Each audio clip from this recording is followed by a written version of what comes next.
ప్రాంతానికి సంబంధించినటువంటి చదువుకున్న విద్యావంతులు పెడుతున్నటువంటి స్కూల్స్ కానీ కాలేజీలు కానీ చాలా మూతపడ్డాయి తెలంగాణ రాష్ట్రం ఏర్పడిన తర్వాత.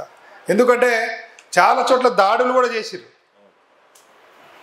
మనమేమో ఏమనుకున్నామంటే తెలంగాణ రాష్ట్రం వచ్చిన తర్వాత సీమాంధ్ర కార్పొరేట్ వర్గాలందరూ కూడా వాళ్ళు కాలేజ్ కానీ స్కూల్స్ కానీ కొంత వాళ్ళు అక్కడికి వెళ్ళిపోతారు. సరే ఇక్కడ ఉన్నా కానీ మన ప్రాంతానికి సంబంధించిన వాళ్ళకి అవకాశాలు ఎక్కువ వస్తాయి, ప్రోత్సాహాలు ఎక్కువ వస్తాయి అనుకున్నాం. కానీ దానికి భిన్నంగా ఏం జరిగిందంటే మన ప్రాంతానికి సంబంధించిన స్కూల్స్ కానీ ఇవన్నీ మూతపడటం జరిగింది. ఈరోజు మన ప్రాంతానికి సంబంధించిన చాలామంది విద్యావేత్తలు కోచింగ్ సెంటర్ కానివ్వండి, అదేవిధంగా ఐఐటి, నీట్ ఇటువంటి సెంటర్స్ కూడా మన వాళ్ళు చాలామంది పెడుతున్నారు. కానీ మన తెలంగాణ ప్రాంతానికి సంబంధించిన మన సైకాలజీ ఏంటంటే గత 60 సంవత్సరాలు కూడా శ్రీ చైతన్య నారాయణ మన మైండ్లో ఉన్నది. వాళ్ళు ఇచ్చే పబ్లిసిటీ ద్వారా కానివ్వండి, వాటి ద్వారా first option Sri Chaitanya Narayana Seemandhra corporate వర్గాలకు సంబంధించిన వాటిని మనం ఆలోచిస్తాం. మన ప్రాంతానికి సంబంధించిన మన విద్యావేత్తలు పెట్టేవాడికి మనం ఎక్కువ ప్రాధాన్యత ఇవ్వట్లేదు. ఆ ఉద్దేశంతోనే మరి అప్పుడు జయశంకర్ సార్ గారు ఏమన్నారు, తెలంగాణ కోసం ఎంతైతే పోరాటం చేస్తామో తెలంగాణ వచ్చిన తర్వాత కూడా పునర్నిర్మాణం కోసం మనం పనిచేయాలన్నారు. పునర్నిర్మాణం అంటే ఏంది? ప్రతి రంగంలో తెలంగాణ ప్రాంతం వాళ్ళకి అవకాశాలు రావాలి. మేము సీమాంధ్ర వర్గాలకు వ్యతిరేకం కాదు. ఇప్పుడు మీ ఆంధ్రప్రదేశ్లో మన తెలంగాణ ప్రాంతానికి సంబంధించిన విద్యా సంస్థలు ఎన్ని ఉన్నాయో నాకే తెలియదు. మీకేమైనా తెలిస్తే చెప్పండి. తెలంగాణ ప్రాంతం నుంచి వెళ్ళి ఆంధ్రప్రదేశ్లో విద్యా సంస్థలు నడుపుతున్న ఆర్గనైజేషన్ ఏమైనా ఉంటే నాకైతే తెలియదు. సరే అప్పుడు కంబైన్డ్గా ఆంధ్రప్రదేశ్ ఉంది కాబట్టి ఇక్కడ పెట్టుకున్నామని వాళ్ళు చెప్పొచ్చు. మరి ఇప్పుడు మన రాష్ట్రం మనకి ఏర్పడేది కదా. మన ప్రాంతంలో చదువుకున్న విద్యావంతులు కానివ్వండి, విద్యావేత్తలు కానివ్వండి, వీళ్ళందరూ వాళ్ళు ఇన్స్టిట్యూషన్ పెట్టినప్పుడు మన ప్రాంతానికి సంబంధించిన మనం ఎందుకు ప్రోత్సహించకూడదు? ఇక్కడ Metamind IAS academy Manoj sir ఉన్నారు. ఇక్కడ సార్ అక్కడ ప్రెస్టీజియస్ ఇన్స్టిట్యూషన్ ఐఐటి చదివి ఒక ఇన్స్టిట్యూషన్ పెట్టారు. అదేవిధంగా మన విజయ్ కుమార్ సార్ ఉన్నారు. సార్ దాదాపు 30 సంవత్సరాలు పైగా విద్యారంగంలో పనిచేసారు. డిస్ట్రిక్ట్ ఎడ్యుకేషన్ ఆఫీసర్గా పనిచేసిన అనుభవం ఉన్నది. అదేవిధంగా మన జగదీష్ సార్ ఉన్నారు. సార్ కూడా లెక్చరర్గా ప్రొఫెసర్గా ఇక్కడ చేస్తున్నారు. అంటే మన ప్రాంతానికి సంబంధించిన విద్యావేత్తలు ఇన్స్టిట్యూషన్స్ పెట్టినప్పుడు మన విశ్వనాథ్ సార్ గారు కూడా చాలా వాటికి ఆయన అడ్వైజర్గా ఉండటం జరిగింది. కాబట్టి మనం ఉద్యమకాల ఫోరం ఏం భావిస్తుందంటే సీమాంధ్ర కార్పొరేట్ వర్గాలకు మేము వ్యతిరేకం కాదు. మన ప్రాంతానికి సంబంధించిన మన విద్యావేత్తలు పెట్టిన ఇన్స్టిట్యూషన్స్ని మనము ఆదరిద్దాం. మనం అందరం కూడా మన జిల్లాల్లో మన ప్రాంతాల్లో అందరికీ మనం తెలియజేద్దాం. ఇప్పుడు నారాయణ శ్రీ చైతన్యలో కూడా అక్కడ 99% పనిచేసేదంతా తెలంగాణ ప్రాంతం వాళ్ళే. మనకేమో ₹1,00,000 ఇస్తారు, వాళ్ళేమో కోట్లు సంపాదించుకుంటారు. అక్కడ చేసే టీచింగ్ స్టాఫ్ కానివ్వండి, మిగతా స్టాఫ్ అంతా కూడా మన వాళ్ళే. ఏమంటారు సార్? అంతే ఉంటారా? మన విశ్వనాథ్ సార్ మరోసారి చెప్పాలి. అంటే మన శ్రమని దోపిడీ చేస్తారు వాళ్ళు. మన శ్రమని చేసేది మనం, లాభాలు తీసుకునేది వాళ్ళు. విద్యార్థులు మన వాళ్ళు, లాభాలు పొందేది వాళ్ళు. మరి అల్టిమేట్గా ఎవరికి నష్టం? మన తెలంగాణ సమాజానికి నష్టం. ఈరోజు మేము కార్పొరేట్ వర్గాన్ని ప్రోత్సహించడం కాదు. సార్ 69 కొత్తగూడ చూసే సార్ కూడా వెల్కమ్. సీమాంధ్ర కార్పొరేట్ వర్గాలకి మన వ్యతిరేకం కాదు. మన తెలంగాణ ప్రాంతానికి సంబంధించిన విద్యావేత్తలు పెట్టిన దాంట్లో మన తెలంగాణ ప్రాంత ప్రజలకి విద్యార్థులకి కాస్త తక్కువ ఫీజుతోని నాణ్యమైన విద్య అందాలి. ఈరోజు వాళ్ళు లక్షలు వసూలు చేస్తారు. శ్రీ చైతన్యకి ఒక స్కూల్స్కే లక్షలు ఉన్నాయి, ఇంటర్మీడియట్కి ఇంకా లక్షలు ఎక్కువ ఉంటాయి, కోచింగ్ ఎక్కువ ఉంటాయి. దానిలో కంటే ఇంకా తక్కువతో మన ప్రాంతానికి సంబంధించిన మన రాష్ట్ర నాయకులందరూ కూడా స్వాగతం. జగనన్న గారికి, అదేవిధంగా ఉమ్మడి రంగారెడ్డి జిల్లా రమేష్ అన్నకి, అదేవిధంగా నరసింహాచార్యన్న గారు, గ్రేటర్ హైదరాబాద్ ప్రధాన కార్యదర్శి, ఆర్కే భూపాలన్న, గ్రేటర్ మన Malkajgiri parliament, Secunderabad parliament convener. అయితే మన ప్రాంతానికి సంబంధించిన విద్యా సంస్థల్ని మనం ప్రోత్సహిద్దాం. మన సింగిల్ నినాదం ఒకటే, సీమాంధ్ర కార్పొరేట్ వర్గాలతో మనకు సంబంధం లేదు. కాకపోతే అందరూ మనం ఉన్నాం కాబట్టి మనం మాట్లాడుతున్నాం. మీరు కూడా ఆలోచించండి, మన ప్రాంతానికి సంబంధించిన విద్యా సంస్థలనే మనం ప్రోత్సహిద్దాం. ఈరోజు మనం తెలంగాణ ఉద్యమంలో ఎన్నో త్యాగాలు చేసినాం, ఆర్థికంగా నష్టపోయినాం, మన ఆరోగ్యాన్ని పోయినాం, కానీ ఫలితాలు మాత్రం 1% కూడా పొందలేదు. ఎందుకు పొందలేదంటే మనము కేవలం తెలంగాణ వస్తే చాలనుకున్నాం, కేవలం భౌగోళిక తెలంగాణ వస్తే చాలనుకున్నాం. ఇక మిగతా రంగాలు ఎట్లయినా ఉండనండి, వాడు సినిమా పరిశ్రమలో సీమాంధ్రలు వేయాలనియండి, విద్యారంగంలో సీమాంధ్రలు వేయాలనియండి, లేకపోతే వైద్య రంగంలో సీమాంధ్రలు వేయాలనియండి, కాంట్రాక్ట్స్ కూడా అంత సీమాంధ్రలో ఉండనియండి, ఎవడైనా ఉండనియండి, కానీ మనకు సంబంధం లేదు. మరి ఎందుకు కొట్లాడుకున్నాం తెలంగాణకి? అప్పటికిప్పటికి తేడా లేకపోతే మరి ఎందుకు చేసిన ఉద్యమం? సరే అక్కడ ముఖ్యమంత్రి పోయి తెలంగాణ ముఖ్యమంత్రి వస్తే చాలనుకున్నాం, సరే వచ్చిండు, ఆయన మన గురించి ఆలోచించాలి కదా, లేదు. కాబట్టి మిత్రులారా, మీ అందరికీ ఒకటే మనం కోరుకునేది ఏంటంటే, ఈరోజు ఉద్యమకారుల అంశం ప్రధాన అంశం. మనం మొట్టమొదటిగా దానికోసం అందరం కొట్లాడుతున్నాం, దాని మీద ప్రెజర్ చేస్తున్నాం. దానితో పాటు అన్ని రంగాల్లో ప్రొఫెసర్ జయశంకర్ సార్ గారు చెప్పినట్టు తెలంగాణ పునర్నిర్మాణం కోసం పనిచేద్దాం. ఈరోజు కేంద్ర ప్రభుత్వ యూజీసీ ముసాయిదా ఉంది, దాని మీద మన పెద్దలందరూ కూడా మాట్లాడతారు. కాకపోతే మీ అందరికీ మన ఉద్యమకాల ఫోరం నాయకురాలుగా నేను చెప్పేది ఏంటంటే, మనం ఎందుకు విద్యా విభాగాన్ని పెడుతున్నామో చెప్తున్నాం.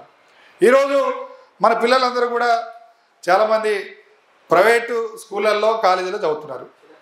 అదే శ్రీ చైతన్యనో లేకపోతే నారాయణ దగ్గర పోయి మనం కొంత ఫీజు తగ్గేయండి అంటే వాడు వినడు. మనము ఈరోజు మన ప్రాంతానికి సంబంధించిన వాళ్ళు చాలా స్కూల్స్ కాలేజెస్ ఉన్నాయి. మన పిల్లలందరూ అక్కడికి వెళ్ళి అక్కడ ₹1,00,000 పే చేసే బదులు ఇక్కడ 50-60 మనం విద్య అందించుకోవచ్చు కదా మన పిల్లలకి.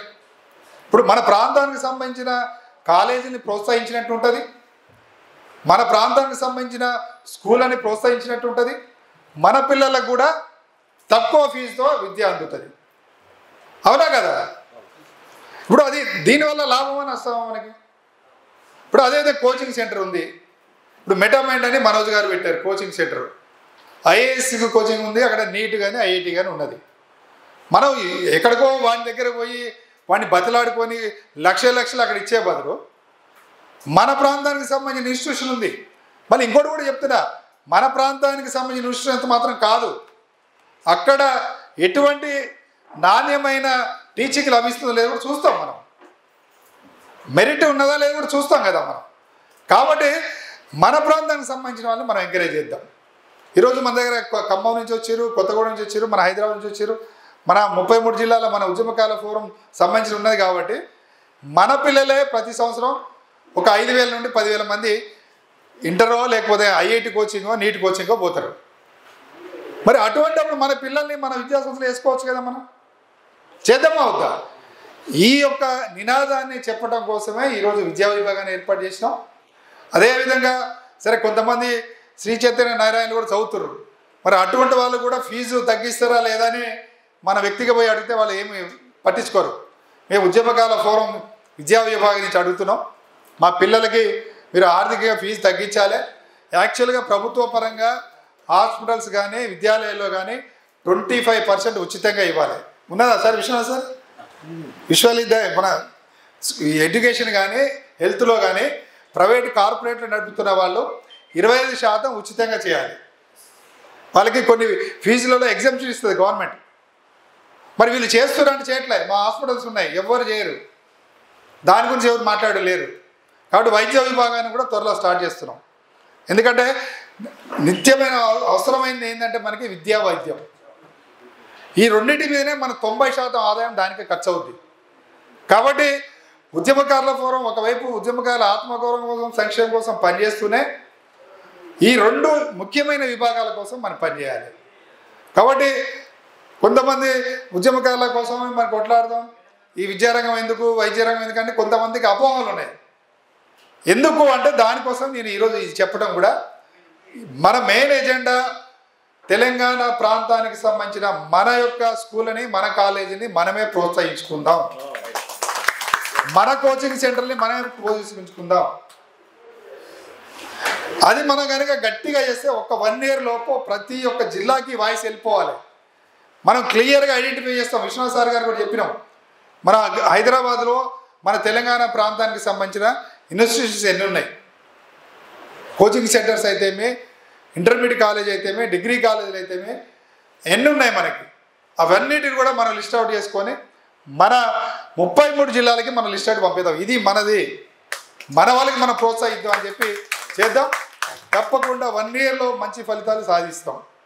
కాబట్టి దయచేసి ఎవరు కూడా అపోహపడద్దు. మన లక్ష్యం ఉద్యమకాల ఆత్మగౌరవ సంక్షేమం, దాన్ని అయితే వదిలిపెట్టేది లేదు. దాని మీద డెఫినెట్గా చేస్తున్నాం. రేపు కరీంనగర్లో చండీ యాగం పేరుతోని అంటే భక్తి రూపంలో కూడా ప్రభుత్వం మీద ఒత్తిడి చేస్తున్నాం. ఏప్రిల్లో మినిమం 2-3 వేల మందికి తగ్గకుండా ప్లీనరీని పెడుతున్నాం ఉద్యమకారులతోని. కాబట్టి తప్పకుండా వెళ్దాం. ఒకవైపు తెలంగాణ పునర్నిర్మాణం కోసం పనిచేస్తూనే మరోవైపు మన ఉద్యమకాల ఆకాంక్షల్ని వాటిని గట్టిగా ముందుకు తీసుకెళ్దామని తప్పకుండా అందరం కూడా మీకు తెలిసిన ఈ విద్యా విభాగంలో ఎవరైతే ఉన్నారో వాళ్ళందరినీ కూడా దీంట్లో భాగస్వాములు చేద్దాం. మనం అందరం కూడా దీని మీద ముందుకెళ్దామని కోరుకుంటూ, మీరు దీని మీదనే ఇంకా మీ సూచనలు చెప్పండి. అదేవిధంగా కేంద్ర ప్రభుత్వ యూజీసీ ముసాయిదా దాంట్లో ఏం లేదండి, రాష్ట్ర ప్రభుత్వము ఆధీనంలో నడుస్తున్నటువంటి అంటే రాష్ట్ర ప్రభుత్వం నియమిస్తున్నటువంటి వైస్ ఛాన్సలర్స్ కానివ్వండి, లేకపోతే ప్రొఫెసర్స్ కానివ్వండి, అట్లా కాకుండా గవర్నర్ నియమిస్తాడు అని కొత్త ముసాయిదాని కేంద్ర ప్రభుత్వం ఆధీనం ఉన్నటువంటి యూజీసీ ప్రతిపాదన చేస్తుంది. అంటే భారత రాజ్యాంగంలో విద్య కానీ వైద్య కానీ వాటికి సంబంధించిన ఆర్గనైజేషన్ అన్ని రాష్ట్ర ప్రభుత్వ ఆధీనంలో ఉండాలి. అదే ఫెడరల్ స్ఫూర్తి కాకుండా మేము దాన్ని నియంత్రిస్తామని కేంద్ర ప్రభుత్వం కొత్త విధానం తీసుకొస్తుంది. దానివల్ల మనకు నష్టం ఏమిందంటే, రాజకీయ జోక్యం ఉంటే ఆ విశ్వవిద్యాలయాల్లో కానీ ఆ ఇన్స్టిట్యూషన్లో కానీ విద్యలో కొంత ఎనుగుబాటుకు గురి కావాల్సి వస్తుంది. ఈరోజు గవర్నరు అంటే కేంద్రంలో ఏ పార్టీ అధికారంలో ఉంటే ఆ పార్టీకి సంబంధించిన గవర్నర్ ఉంటాడు. ఇక్కడ ఏమవుతుంది, గవర్నర్ నియమిస్తారంటే మరి రాష్ట్ర ప్రభుత్వం ఏం చేయాలి? కాబట్టి రాజకీయ జోక్యం ఉండొద్దని మనం చెప్తున్నాం. రాష్ట్ర ప్రభుత్వాలు కూడా ఆ యొక్క నియామకాల్ని నిష్పక్షపాతంగా చేయాలి. వాళ్ళు ఎవరైతే విద్యారంగం కోసం కృషి చేస్తారో వాళ్ళ కోసం చేయాలి. ఇంకా వీటి మీద మన పెద్దలు మాట్లాడతారు. ఇప్పుడు మన సురేందర్ రెడ్డి గారు రాష్ట్ర జనరల్ ప్రధాన కార్యదర్శి.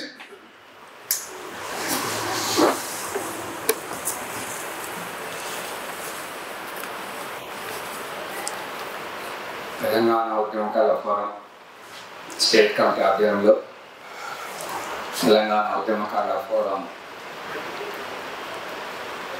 కేంద్ర ప్రభుత్వం యూసీజీ గురించి రౌండ్ టేబుల్ మీటింగ్ పెట్టడం జరిగింది.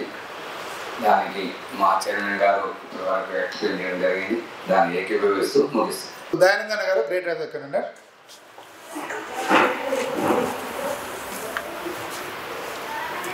తెలంగాణ ఉద్యమకారుల ఫోరం రాష్ట్ర అధ్యక్షులు చీమసీనన్న గారు, ప్రధాన కార్యదర్శి కట్టోలు సురేంద్రన్న గారు, రాష్ట్ర మహిళా లీడర్ శ్యామల గారు, జానక్ రెడ్డి గారు, మహిళా మేడం మరియు సమడం గారు, ఇక్కడ వేదిక చూసిన పెద్దలు విశ్వనాథ్ గారు, పెద్దలు అన్న శివకుమార్ అన్న గారు, కొండస్వామన్న గారు, మిగతా రాష్ట్ర నాయకులు, స్టేట్ నాయకులు, సెక్షన్ ఉద్యమకారులందరికీ వందనాలు. మనము లాస్ట్ 10 days కింద మీటింగ్ పెట్టి విశ్వనాథ్ గారు నుంచి మాకు చెప్పారు. ప్రొఫెసర్ గాలి మున్సిపల్ సార్ని వేది మీద రావాల్సిన కోరుతున్నాం. సారు లా కాలేజ్ ప్రిన్సిపల్గా కూడా చేయడం జరిగింది. సార్ని వేది మీద రావాల్సిందిగా కోరుతున్నాం. శిక్షణ ఉద్యమకారులు మరియు రాష్ట్ర నాయకులు, మహిళా లీడర్లు వాళ్ళందరికీ ఉద్యమ వందనాలు. అయితే విశ్వనాథ్ అన్న గారు మన పెద్ద మనుషులు కూర్చొని మాట్లాడినప్పుడు మనము త్వరలోనే మనము ఇక్కడ సోయబాలో మీటింగ్ పెట్టుకుందామని సుందరంగా అనుకుని మనము అనుకుని లక్ష్యాన్ని చేరుకోవాలని, విద్యార్థి విభాగం కూడా మనలో చేర్చుకోవాలని, మనకు ఇక్కడ ఆంధ్ర తెలంగాణ ఇక్కడ ఇష్యూస్ బాగున్నాయి. అందులో ఆంధ్ర వాళ్ళే ఎక్కువ ఉన్నాయి, వాళ్ళ ఫీజులు కూడా బాగా చాలా ఎక్కువ ఉన్నాయి. కాబట్టి మనకు లెక్చరర్ మాకు సార్ అక్కడ ఇద్దరు లెక్చర్ వాళ్ళు కూడా చెప్పారు ఏమంటే, మన తెలంగాణ ఉద్యమకారులు స్టూడెంట్స్ని మన దగ్గరకు వస్తే ఫీజు కూడా మనకు తగ్గించి వాళ్ళకి మేము విద్య బోధిస్తామని చెప్పారు. చాలా సంతోషమైన విషయము. అలాగే ఇక్కడ ఉన్న ఇష్యూస్ అన్ని విశ్వనాథ్ గారు సార్ చెప్పారు. ఆ విషయాలు సార్ చెప్పారు కాబట్టి మనకు ఫ్యూచర్లో మన పిల్లలు కూడా బాగా చదువుకోవడానికి అవకాశాలు ఉన్నాయి. మన ఇష్యూలు మనం ఎంకరేజ్ చేసుకుంటే బాగుంటుంది. నాకు ఈ అవకాశం పెద్దలకు ధన్యవాదాలు చెప్తూ సెలవు తీసుకుంటున్నాను. Thank you sir. ముందుగా తెలంగాణ ఉద్యమకారుల ఫారం చైర్మన్ చీమా శ్రీనివాసరావు గారికి, X DEO doctor Vijay Kumar sir నా అంటే ఫ్రెండ్స్ అంటే తప్పు కానీ సార్ నుండి నేను చాలా ఇన్స్పైర్. ఆయన ఎప్పుడు ఒక పుస్తకం పట్టుకొని we use to have lot of philosophical discussions. ఆయన నుండి ఎప్పుడు నేను నేర్చుకుంటూ ఉంటాను. మిమ్మల్ని ఎప్పుడు కలవడం హ్యాపీ సార్. అండ్ ఈ కార్యక్రమం మొన్న మెటామైండ్ ఇన్స్టిట్యూషన్ మా ఇన్స్టిట్యూషన్లోనే ఫస్ట్ జరిగింది అండ్ దాని తర్వాత ఇక్కడ జరిగింది. ఇవన్నీ జరగడానికి ముఖ్య కారణం విశ్వనాథ్ సార్ గారికి and professor Osmania professor Vinod sir గారికి అండ్ చాలామంది పెద్దలు వచ్చారు. నిజం చెప్పాలంటే మీ అందరి ముందు నేను మాట్లాడడం నాకన్నా మీ అనుభవం అంత ఉండదు నా వయసు. కానీ మీ అందరూ తెలంగాణకి పోరాటం చేసి తెలంగాణని సాధించడం మీరు ఎంతో వదులుకోవచ్చు. ఫ్యామిలీ కావచ్చు, టైం కావచ్చు, ఎనర్జీస్ కావచ్చు, ఎకానమీ, ఫినాన్స్ కావచ్చు, అన్నీ వదిలేసి పోరాడి తీసుకొచ్చిన తెలంగాణకి మీ అందరికీ పాదాభివందనాలు తెలియజేస్తూ, so the topic of the day is education. So ముందుగా నా గురించి చెప్పాలంటే నేను పర్కాల్లో పుట్టడం జరిగింది. ఇప్పటికీ మా పేరెంట్స్ మా స్వగ్రామం పర్కాలే. హన్మకొండలో నా ఇంటర్మీడియట్ అయిపోయింది. దాని తర్వాత నాకు ఐఐటి రూర్కీ రావడం, నేను బీటెక్కి రూర్కీ వెళ్ళడం. సో బీటెక్ తర్వాత ఒక 2 years నేను యాజ్ ఎ డేటా అనలిస్ట్గా వర్క్ చేసి, education is always my passion. So నేను జాబ్ని మానేసి యూపీఎస్సీ రాశాను. ఒక 2 times నేను ఇంటర్వ్యూ వరకు వెళ్ళాను. సో దాని తర్వాత మధ్యలో ఫిలాసఫీలో మాస్టర్స్ చేయడం, జిడ్డు కృష్ణమూర్తి గారి పుస్తకాలు, రవీంద్రనాథ్ ఠాగూర్ గారి పుస్తకాలు, ఇలా చాలామంది ఎడ్యుకేషనిస్ట్ పుస్తకాలు చదివి ఎడ్యుకేషన్ మీద చాలా ఇంట్రెస్ట్ వచ్చి, ఎందుకు అసలు ఇప్పుడు ఫర్ ఎగ్జాంపుల్ మా చిన్న చెల్లెని మా ఫాదర్ విజయవాడకి తీసుకెళ్ళి డాక్టర్ కోసం జాయిన్ చేయడం. సో ఇలా ఆలోచిస్తే మనకి ఏం తక్కువైంది, మనకి తెలివితేటలు లేవా, are we not enough capable to create something bigger than whatever the 2 institutions which are ruling Telangana and Andhra Pradesh? Why can't we start something? అని మన ఇండియాలో ఉన్న అన్ని విద్యా సంస్థల మీద, Narayana Sri Chaitanya, Resonance and academy, వీటి మీద ఒక 3 నెలలు ప్రాపర్గా విశ్లేషణ చేసి రీసెర్చ్ చేసి ఒక రీసెర్చ్ డాక్యుమెంట్ తయారు చేసి అసలు ఇంటర్మీడియట్లో ఏమేం ప్రాబ్లమ్స్ ఉన్నాయి ముందుగా. సో మెయిన్ ప్రాబ్లం 100 మందిని ఒకే క్లాస్ రూమ్లో కూర్చోబెట్టి స్ట్రెంత్ ప్రాబ్లం ఉంది. కోచెస్, గురువులు అంటారు కానీ ప్రాపర్ గురువులు మనం ఇవ్వలేకపోయాం. సో గురువు లేని విద్య ఒక గమ్యాన్ని చేర్చలేదు. సో నిజమైన కోచెస్, నిజమైన గురువులు ఇవ్వడం అనేది ఒక ప్రాబ్లంగా మన పేరెంట్స్కి కానీ పిల్లలకు కానీ ఉంది. అండ్ నెక్స్ట్ ప్రాబ్లం వచ్చేసి పర్సనాలిటీ డెవలప్మెంట్ లేదు. సో ఎస్పెషల్లీ మన వాళ్ళలో కొంచెం ఆత్మన్యూన్యత, మనం కొంచెం ఏదో తక్కువ అనే ఒక ఆలోచన, వీటిని అన్నిటి నుండి బయటపడేసి మనం కూడా hospitals, education, management, leadership qualities వైపు వెళ్ళి చాలా రంగాల్లో ముందుకు వెళ్ళొచ్చు అనే ఒక ఆలోచనతో మెటామైండ్ అనేది ప్రాబ్లమ్స్కి సొల్యూషన్గా దీన్ని స్టార్ట్ చేయడం జరిగింది. ఇది 4వ సంవత్సరం మేము నడుపుతున్నాం. అండ్ దోమల్గూడలో ఒక branch, now we're opening 1 more branch in Habsiguda. శంషాబాద్లో మాకు ఆల్రెడీ ఒక 500 మంది పిల్లలు హాస్టల్, వరంగల్, కరీంనగర్, మిగతా అన్ని డిస్ట్రిక్ట్స్ నుండి ఒక 500 మంది పిల్లలు ఆల్రెడీ శంషాబాద్లో ఉండడం జరిగింది. ఫస్ట్ ఇయర్ పిల్లలు ఇప్పుడు వాళ్ళు సెకండ్ ఇయర్కి వెళ్ళడం జరుగుతుంది అండ్ మళ్ళీ ఫస్ట్ ఇయర్ అడ్మిషన్స్ జరుగుతున్నాయి. సో ఇలా ప్రతి పేరెంట్కి, ప్రతి స్టూడెంట్కి ఉన్న ప్రాబ్లమ్ని అడ్రస్ చేస్తూ దానికి ఒక సొల్యూషన్ లాగా మెటామైండ్ అతి తక్కువ టైంలో 4 సంవత్సరాలలో ఒక 600 స్ట్రెంత్ని తీసుకొచ్చింది. ఇది ముందుకు ఇలానే తీసుకెళ్తున్నాం సార్. అండ్ మీ అందరి ప్రోత్సాహం కూడా మాకు కావాలి. దీన్ని ఒక ఫిలాంథ్రఫీ యాక్టివిటీ కూడా ఉంది. బికాజ్ మై బ్యాక్గ్రౌండ్ ఈజ్, నేను 6th to 10th free education వచ్చింది నాకు. నేను చాలా అదృష్టవంతుని. సో నేను గవర్నమెంట్ స్కూల్లో చదివాను. నేను నవోదయ సీట్ కొట్టడం జరిగింది 5th క్లాస్లోనే. సో ఏదో ఒకటి ఖచ్చితంగా ఈ దేశం నాకు ఏమిచ్చింది అంటే చదువు ఇచ్చింది. చదువుని మించిన వెపన్ లేదు. చదువు అనేది మనకి జ్ఞానాన్ని ఇస్తుంది, స్కిల్ని ఇస్తుంది, మన కాళ్ళ మీద మనల్ని నిల్చునేటట్టు చేస్తుంది, ఒక ఆత్మవిశ్వాసాన్ని కలుగజేస్తుంది. ఇలాంటిది ప్రతి ఒక్కరిలో నిలపాలి. ఎడ్యుకేషన్ అనేది మిగతా అన్నిటికన్నా ఇంపార్టెంట్ వెపన్ ఫర్ ఎనీథింగ్ అని చాలా గొప్ప వాళ్ళు, గాంధీజీ కావచ్చు, నెల్సన్ మండేలా కావచ్చు, మనం ఏ పుస్తకాలు చదివినా ఇదే ఉంది. సో అందుకనే ఎడ్యుకేషన్ రంగం చూస్ చేయడం జరిగింది. First we came up to 11th and 12th and we are entering into schools. So ఇలా ఎంతో కొంత ఒక 1% అయినా ఎడ్యుకేషన్ని మార్చాలని ఒక ఆలోచనతో స్టార్ట్ చేయడం జరిగింది. అందులో చాలామంది తోడ్పడడం, చాలామంది కలయిక దీన్ని ముందుకు తీసుకెళ్ళడం జరుగుతుంది.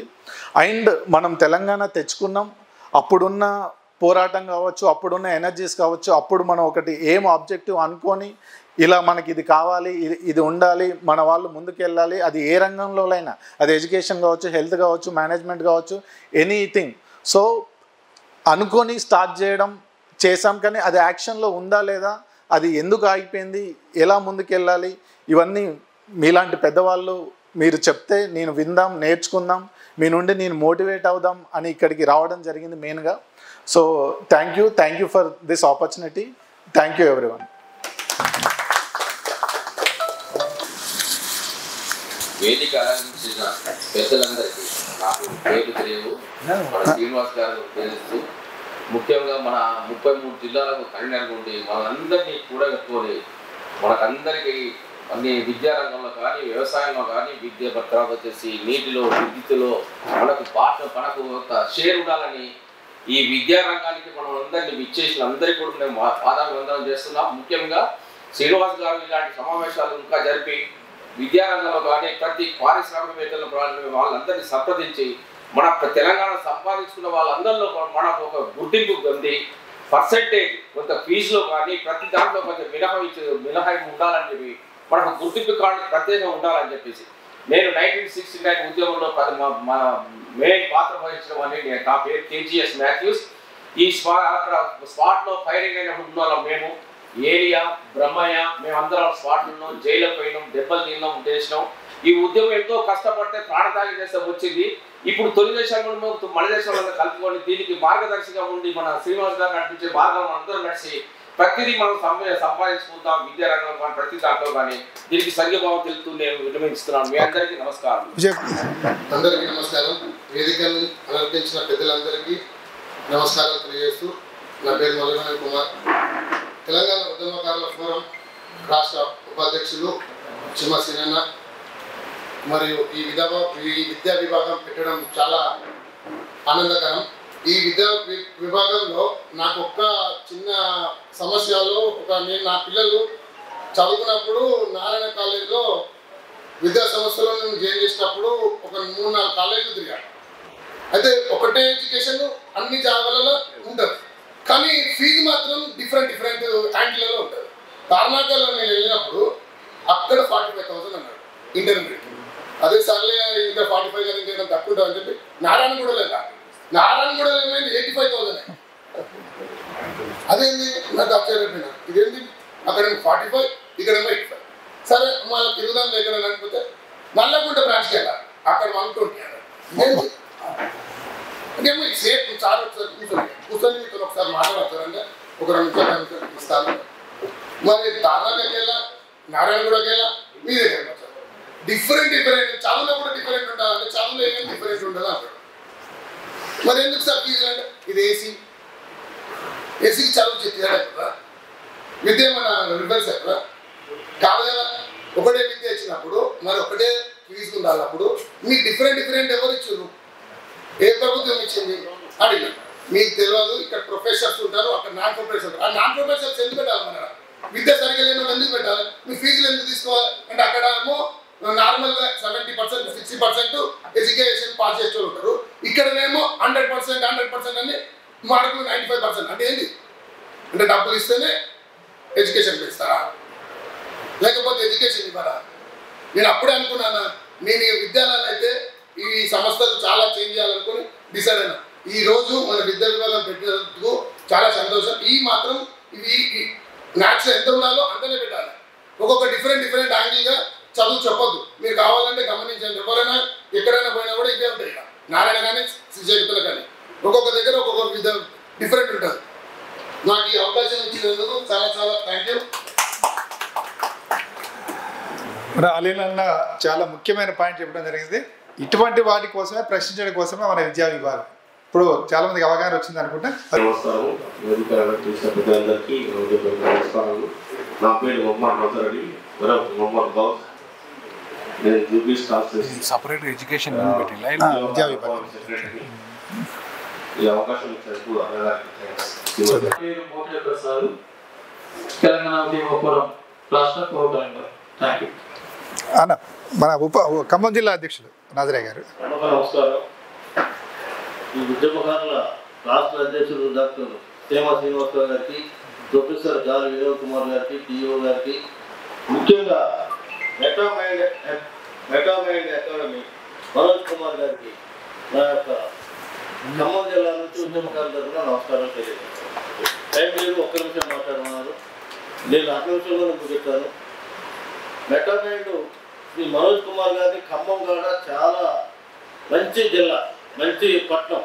హైదరాబాద్లో కూడా పోటీ ఇచ్చేది. ఖమ్మం జిల్లాలో మీరు వస్తే నా సహకారంతో బ్రహ్మాండంగా దీన్ని పెట్టాలని చెప్పని దీనికి ప్రొఫెసర్ వినోద్ కుమార్ గారు సలహా ఇవ్వాలని చెప్పని ఖమ్మాన్ని గురించి నేను ముఖ్యంగా తెలియజేసుకుంటూ ఈ యొక్క రౌండ్ టేబుల్ సమావేశం పెట్టినందుకు మీ అందరం కూడా నా జిల్లా తరఫున నా తరఫున ఉద్యమకారుల ఫోరం ఆధ్వర్యంలో నిర్వహిస్తున్నటువంటి ఈ కార్యక్రమానికి అతిరథ మహారథులందరికీ తెలంగాణ ఉద్యమకారుల ఫోరం తరఫున డాక్టర్ సీమ సీనయ్య గారి తరఫున అందరికీ ప్రత్యేకంగా ధన్యవాదాలు తెలియజేస్తూ, నేను ఒకటే చిన్న విన్నపం.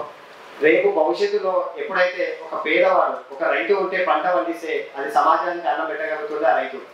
ఒక అక్షరం నేర్చుకున్న ఒక ఉపాధ్యాయుడు, మేధావి, ప్రొఫెసర్ సమాజానికి అక్షరాలు నేర్పిస్తే రాబోయే తరం మొత్తం అక్షరాస్యతతోనే ముందడుగేస్తుందని, అప్పుడు సమాజం ఒక మంచి త్రోవలో నడుస్తుందని చెప్పేసి నా ఒపీనియన్ అండి. రేపు భవిష్యత్తు తరాలకు ఒకే ఒకటి విద్యా వైద్యం. ప్రతి మనిషి జీవితానికి పొంగదీస్తుంది ఒకే ఒకటి. సమాజంలో విద్యా వైద్యానికి చాలా ఖర్చు అవుతుంది. ఎందుకంటే ఈ తెలంగాణ గడ్డ చాలా వెనుకబడ్డ గడ్డ ఇది.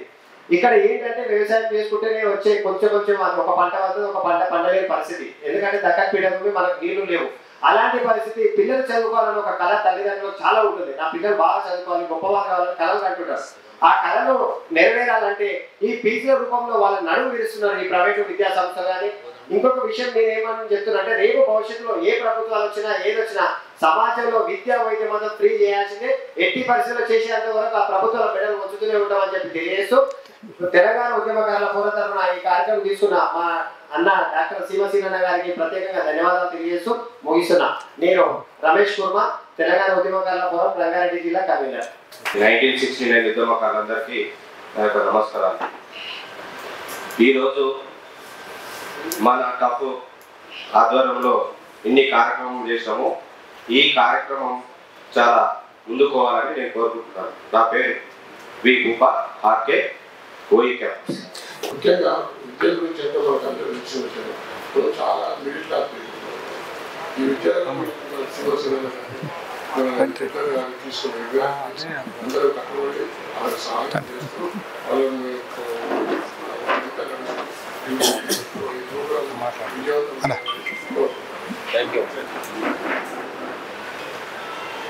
జై తెలంగాణ. తెలంగాణ ఉద్యమకారుల ఫోరం ఆధ్వర్యంలో జరుగుతున్న రౌండ్ టేబుల్ సమావేశానికి వచ్చేసినటువంటి పెద్దలందరికీ తెలియజేసుకుంటూ, నా పేరు బి చంద్రశేఖర్, తెలంగాణ ఉద్యమకారుల ఫోరం జూబ్లీ కాన్ఫరెన్స్ కన్వీనర్గా అన్నతో పాటు ఒక 7 సంవత్సరాలుగా ప్రయాణం కొనసాగుతుంది. ఉద్యమకారుల యొక్క సమస్యల పైన పోరాడుతున్నటువంటి అన్న శ్రీనన్న అందదండంతో ఉంటూ, ఆయన ఎన్నుదండంతో ఉంటూ, ఆయన అడుగుదాడులు నడుస్తూ ఏవైతే డిమాండ్స్ ఉన్నాయో ఆ డిమాండ్స్ నెరవేర్చేంత వరకు జూబ్లీ కాన్ఫరెన్స్ నెరవేర్చగా మా యొక్క పెద్ద నాయకుడు ఇందర్ కుమార్ అన్న గారి యొక్క ఆధారంలో కూడా మేము పనిచేస్తూ ఉన్నాము.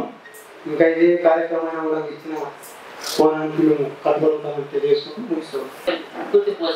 నేను రైల్వే క్రికెట్ ఇప్పుడు ప్రస్తుతం తెలంగాణ ఉద్యమకారుల ఫోరంలో పనిచేస్తున్నాను. సభకు వచ్చిన ప్రతి ఒక్కరికి పేరు పేరున నా యొక్క వందనాలు.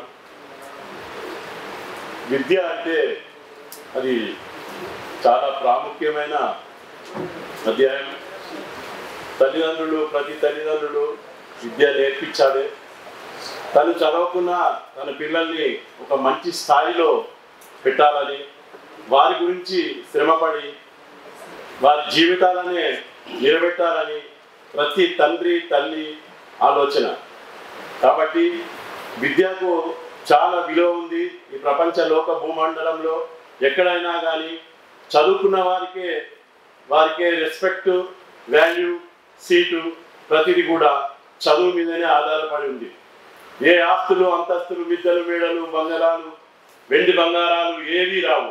చదువు మాత్రం ఎప్పటికీ తెలివిలో, తర్వాత తన నాలుక మీద, తన యొక్క మెదడులోనే ఎప్పుడు చదువు ఉంటుంది. కాబట్టి ఆ చదువుతోని తను ఎంతో ముందుకు పోగలుగుతాడు. ఎన్నో కార్యక్రమాలలో తని సభ్యగా అతను పాల్గొనగలుగుతాడు. ఆ శక్తి మామూలు శక్తి కాదు. చదువు అనేది చాలా, విద్య అనేది చాలా ధైర్యమైన శక్తి. అది ఒక్కటి ఉంటే చాలు, ఇంకా ఏది ఉన్నా ఏది లేకున్నా వాడు ఆ మనిషి బతకగలుగుతాడు. Okay sir.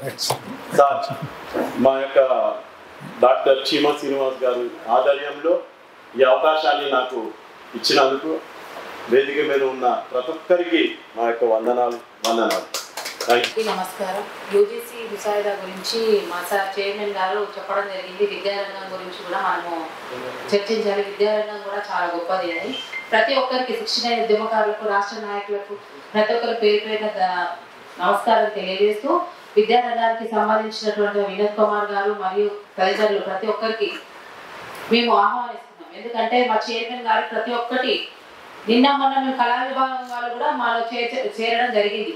వాళ్ళు కూడా మాకు బాగా సపోర్ట్ చేశారు. వాళ్ళు ఉంటేనే మేము ఉన్నాం. ఎందుకంటే వాళ్ళు గద్దగట్టి ఆడితే మా ప్రోగ్రామ్ అనేది చాలా సక్సెస్ఫుల్గా జరుగుతుంది.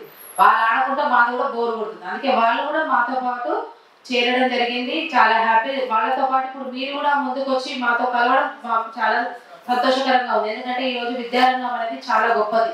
ఎక్కడ చూసినా విద్యతోనే ప్రతిదీ ముడిపడి ఉండడం జరుగుతుంది. గుడిసెలో ఉన్న పేదవాడు కూడా బాగా చదువుకొని మా అమ్మని, మా నాయన్ని మేము మంచి పొజిషన్లో చూడాలి అని అనుకుంటారు. కానీ గవర్నమెంట్ అనేది ఇప్పుడు ఫీజు రిమెంబర్మెంట్స్ ప్రతి ఒక్క గవర్నమెంట్ చెప్తూ వస్తుంది. కానీ అది ఇంతవరకు ఇవ్వడం లేదు. ప్రైవేట్ కాలేజీలలో చాలా ఇబ్బంది పడుతున్నారు. చదువుకోవాలని వాళ్ళకు ఉంటుంది, కానీ లక్షలు గవర్నమెంట్కి వెళ్ళిపోతే చదువు సరిగ్గా ఉండదు. సార్లు, ప్రొఫెసర్లు సరిగ్గా టీచింగ్ ఇవ్వరు, వాళ్ళ క్లాసులు సరిగ్గా జరగవు. ప్రైవేట్లో చదువుకుంటే వాళ్ళు నానా కష్టాలు పడి చదివిపిస్తే వాళ్ళకు విద్య అనేది కావాలని ఎంతో కష్టపడి చదివిస్తున్నారు. లేని వాళ్ళు కూడా వాళ్ళ విద్యకు అంత ప్రాధాన్యత ఉంది. కాబట్టి మనం కూడా ఇప్పుడు అదే ప్లేస్లో ఉండి ఆలోచిస్తే విద్యారంగం కూడా మాకు చాలా సపోర్ట్ చేసినందుకు మేము కూడా దాన్ని సార్తో పాటు మేము కూడా ఏకీభవిస్తున్నాం. విద్య, వైద్యం అనేది కూడా చాలా అవసరం. చాలా థ్యాంక్ యూ. నా పేరు కాయిటి జానకిరెడ్డి అలియాస్ ఫాతిమా సలీం. వేదికలు అలంకరించినటువంటి డాక్టర్ చీమ శ్రీనివాస్ గారికి, మా పెద్దన్న సురేందర్ రెడ్డి గారికి, వినోద్ కుమార్ అన్న గారికి, మా డీఓ గారికి, ఇక్కడ ఉన్నటువంటి నా సోదర సోదరీమణులందరికీ నా ఉద్యమాభివందనాలు. మా చైర్మన్ గారు కొత్తగా విద్యారంగం, వైద్యరంగం అని పెడుతున్నారు. మా చైర్మన్ గారు ఎటువంటి నిర్ణయం తీసుకున్నా మేము దానికి కట్టుబడి ఉంటామని తెలియజేస్తున్నాం. జై తెలంగాణ. సభకు నమస్కారం. మరి నా పేరు ఇందర్ కుమార్. నేను రాష్ట్ర ఉపాధ్యక్షుడిగా కొనసాగుతున్నాను. మరి ఈ సమావేశం పూర్తి చేసిన ప్రతి పెద్దలందరికీ, మరి అందరూ నాకు సుపరిచితులే. నూతన కూడా మా సతీష్ మహాజన్ గారి యొక్క ఆధ్వర్యంలో అన్నగారితో పనిచేసినందుకు చాలా సంతోషకరం. మరి మరొకసారి అన్నతో పనిచేయడానికి మరి మా ఫోరం తరఫు నుండి మీరు మాకు మీ యొక్క సహాయ సహకారం ఇచ్చినందుకు ధన్యవాదాలు చెప్తూ సభకు నమస్కారం. Thank you. సభకు వచ్చేసినటువంటి కూర్చుంది కదా మనం 1969 ఉద్యమకారులు కావచ్చు, మలిదశ ఉద్యమకారులు కావచ్చు, అందరికీ పేరు పేరున నా యొక్క నమస్కారం తెలియజేస్తూ, నా పేరు డాక్టర్ జగదీశ్వర్లు. పుట్టింది వెలిదండ గ్రామము, జనగామ జిల్లా. ఇంతకుముందుకు వరంగల్ జిల్లా ఉండేది, కరిమెట్ట మండలం. నేను తెలంగాణ విద్యా వేదికలో చాలా కాలం పనిచేసి తర్వాత తెలంగాణ సాధించుకున్న తర్వాత ఇంకా ఇక్కడ లేదు, అయిపోయింది, విద్యావేదికల వేదిక అయిపోయింది, ఇంకా కనుమరుగు అయిపోయింది అనుకున్న టైంలో మళ్ళీ విశ్వనాథ్ సార్ నాకు ఇది ప్రోగ్రామ్ ఇట్లా ఉన్నది అన్న రావాలి తప్పకుండా అని చెప్పడం నాకు చాలా సంతోషకరం. ఇవాళ మళ్ళీ చీమ శ్రీనివాస్ సార్ని వీళ్ళందరినీ చూస్తుంటే మళ్ళీ నాకు పూరా ఆ వైభవం గుర్తుకొస్తున్నది. ఇప్పటికి కూడా తెలంగాణ సాధించినప్పటికి కూడా ఎన్నో రంగాల్లో ఇంకా వెనుకబడే ఉన్నాము. మన గొంతును ఇంకా వినిపించాలని ఈ సభ ద్వారా మనం తెలియజేస్తూ, తర్వాత నాకు జరిగిన అన్యాయం గురించి కూడా ఈరోజు మన శ్రీనివాస్ అన్న కనుక పర్మిషన్ ఇస్తే నాకు జరిగిన అన్యాయమే నేను చెప్పదలుచుకున్నా. గతంలో కూడా చెప్పిన, గతంలో ఉన్నటువంటి యాదన్న కానీ తర్వాత అప్పుడు ఉన్నటువంటి వాళ్ళకు కూడా చెప్పినా ఏం స్పందించలేదు.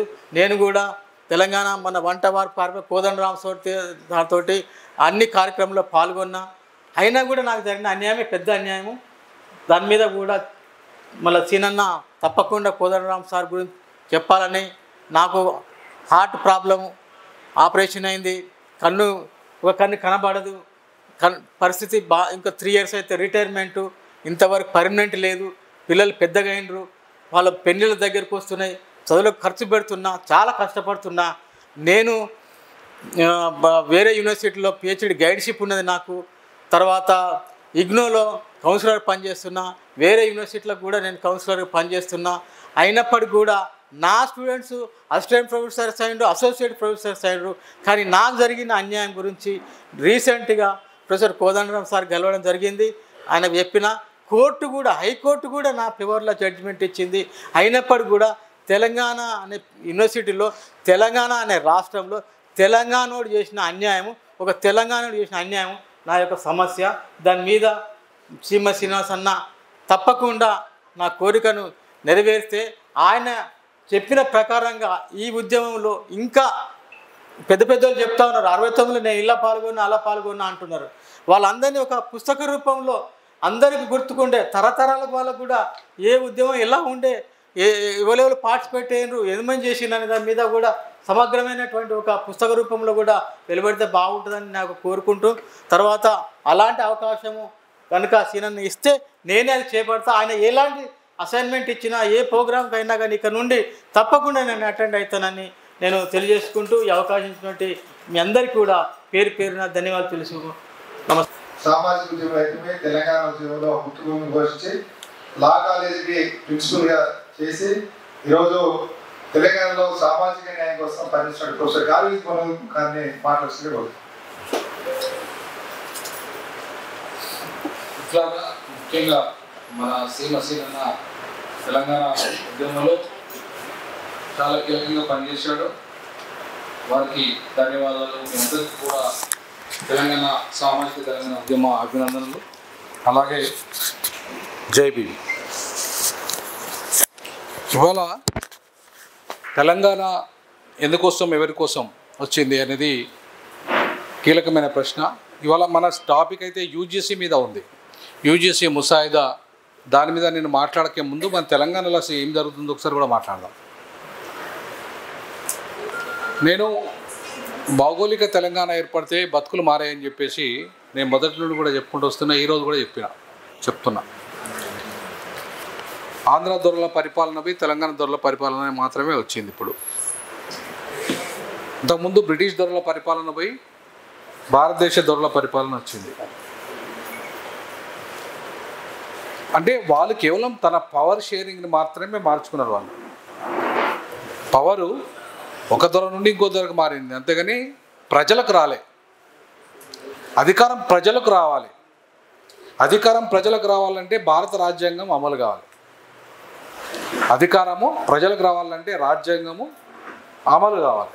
అయితే అప్పుడు మనకు అధికారం వచ్చినట్టు లెక్క. కానీ అధికారము కేవలము కొంతమంది సంపన్నులకు మారి, అగ్రవర్ణాలకు మారి, దోపిడీ కులాలకు మారినంత మాత్రాన వీళ్ళ బతుకులంతా మారుతాయని అయితే నేను అనుకోను. మొదటి నుండి కూడా నేను అదే చెప్తున్నాను, ఈరోజు కూడా అదే చెప్తున్నాను. సో కాబట్టి ఇలా విద్య అనేది అత్యంత కీలకమైన విషయం. ఎందుకు అత్యంత కీలకమైన విషయం అంటున్నానంటే, ఒక సామాన్యుడు సైతం, బాబాసాహెబ్ అంబేద్కర్ ఒకప్పుడు సామాన్యుడే, అవునా? కానీ ఇలా అసామాన్యుడిగా ఎదిగిండు, ప్రపంచ మేధావిగా ఎదిగిండు.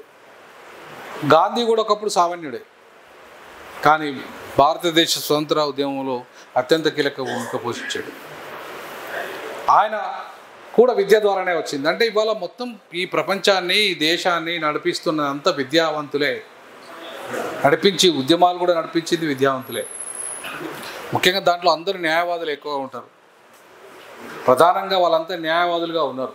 అంటే రాజ్యాంగం తెలిసిన వాళ్ళే వాళ్ళంతా. ఈ పరిస్థితులలో ఇవాళ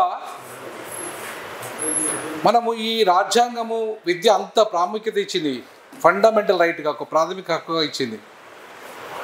అట్లాగే కంపల్సరీ ఎడ్యుకేషన్ చెప్పింది. అంటే ప్రతి పౌరుడు, ఈ దేశంలో పుట్టిన ప్రతి పౌరుడు ఖచ్చితంగా మ్యాండేటరీగా చదువుకోవాలి. ఒకప్పుడు నువ్వు చదువుకుంటే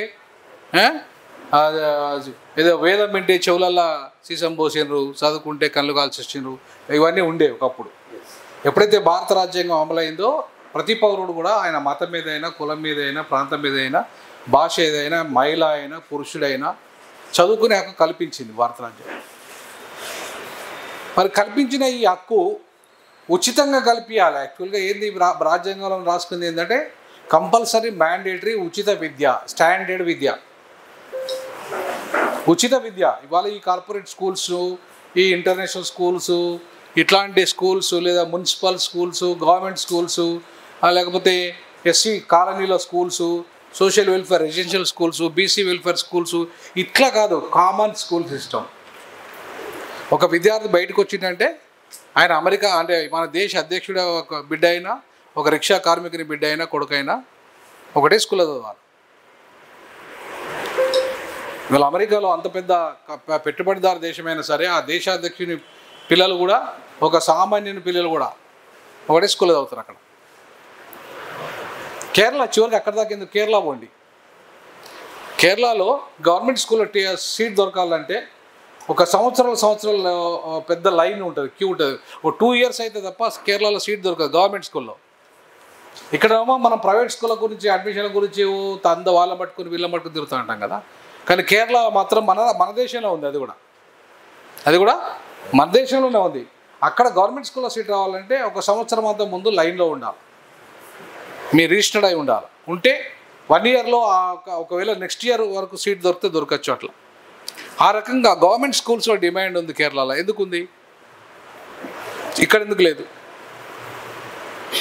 అంటే పరిపాలకుని యొక్క విధానాన్ని బట్టి ఉంటుంది. ఏదైనా పాలనా విధాన లోపంలో ఇవన్నీ ప్రభుత్వం. అక్కడ కేరళ రాష్ట్రమే ఒక రాష్ట్రమే, తెలంగాణ కూడా ఒక రాష్ట్రమేగా. ఇంత కొట్లాడి తెచ్చుకున్న తెలంగాణలో ఇలా కోట్ల రూపాయలు పెట్టి చదివించాల్సిన అవసరం ఏంది మన పిల్లల్ని? లేదా లక్షల రూపాయలు పెట్టి ఒక పిల్లోడు యూజీ ఎంత ఎల్కేజీ పిల్లలకి ₹1,00,000 ఫీజు ఉంటుంది. అవునా కదా? ఇప్పుడు మా జీవితకాలం మొత్తం మేము డాక్టరేట్ దాకా చదివినా కూడా మాకు ₹1,00,000 కాలే. ఈయన మన డాక్టర్ గారు కూడా మా అంటే అయిండొచ్చు మెడికల్ కోర్స్ కాబట్టి కొంత, కానీ నాకైతే ₹1,00,000 కూడా కాలే. నా చదువు మొత్తం చదువుకు ₹1,00,000 కాలే. అంత గవర్నమెంట్ స్కూళ్ళలో చదువుకున్నాం కదా. నాకు అంటే మరి ఒక చిన్న బాబు పుడితే ఇలా ఎల్కేజీ చదివించాలంటే లక్షల ఫీజు కట్టాలి. ఏడికెళ్ళి కడతారు? ఒకవైపు ఉద్యోగాలు లేవు, ఒకవైపు పని లేదు, మరొకవైపు పెట్టుబడి లేదు, స్వయం ఉపాధి పెట్టుకుందామంటే. ఇంకోవైపు అట్లాంటి కాంట్రాక్టు ఏదన్నా పని చేసుకుంటే కూడా వాళ్ళకి రెగ్యులర్ కాదు. ఆయన పాపం అంత పెద్ద మనిషి, ఇప్పుడు పెద్దోడైపోయిండు, రిటైర్మెంట్ దగ్గర ఉన్నాడు, ఆయన కూడా రెగ్యులర్ కాలే. అంటే ఎవరికి చెప్పుకోవాలి ఇవన్నీ బాధలు? ప్రభుత్వంలో ఉన్న పాలకుడు చేయాలి ఈ పని అంతా. ఎవరు చేయాలి? పాలకుడు చేయాలి. ఎవరిని మరి ఎన్నుకున్నాం? మరి పాలకునిగా మనం తెలంగాణ తెచ్చుకున్నది ఎవరిని ఎన్నుకున్నాం? ఒక దొరని ఎన్నుకున్నాం, ఇప్పుడు పటేల్ ఎన్నుకున్నాం. అవునా కదా? సో ఎన్నుకున్న పాలకునికి ఉండాలి చిత్తశుద్ధి. ఈ ఎడ్యుకేషన్ సిస్టమ్ని మార్చాలనే చిత్తశుద్ధి ఎవరికి ఉండాలి? పాలకునికి ఉండాలి. ఇవాళ ఈ పాలకుడికి అంత పెద్ద చిత్తశుద్ధి ఉంటే 20% నిధులు కేటాయించాలి. ఈయన కనీసం మినిమం 20% బడ్జెట్లో పెట్టాలి. పెట్టింది ఎంత? మొన్నటి బడ్జెట్లో పెట్టింది 8%. ఇక్కడ ఇప్పుడు అంతకుముందు ఆయన 6% పెట్టిండు. ఎవరు? కేసీఆర్. ఈయన 8% పెట్టి 2% మాత్రం పెంచండి అంతే. కనీసం మినిమం 20% బడ్జెట్ ఉంటే మనకు స్కూల్లో, కాలేజీలో ఇట్లాంటి వాళ్ళ రెగ్యులర్ చేయొచ్చు, వాళ్ళకి మంచి జీతాలు ఇవ్వచ్చు, స్కూల్స్లో ఫర్నిచర్ పెట్టచ్చు, ఇన్ఫ్రాస్ట్రక్చర్ డెవలప్ చేయొచ్చు, అపాయింట్మెంట్స్ చేయొచ్చు, ఇవన్నీ చేయొచ్చు. ఒక్కొక్క లక్షల కోట్లు ఒక్కొక్కడు సంపాదిస్తున్నాడు, 1000 కోట్లు సంపాదిస్తున్నాడు, 100 కోట్లు పెట్టి లిక్కర్ స్కామ్లో జైలు వేస్తున్నారు. ఇలా గవర్నమెంట్ పడిపోయింది అయింది ఆ లిక్కర్ స్కామ్ చేయబట్టి. అవునా కదా? ఒక కేజ్రీవాల్కి మంచి పేరు ఉండే కదా, ఇదే 100 కోట్ల లిక్కర్ స్కామ్లో ఆయన గవర్నమెంటే పడిపోయింది కదా ఇప్పుడు.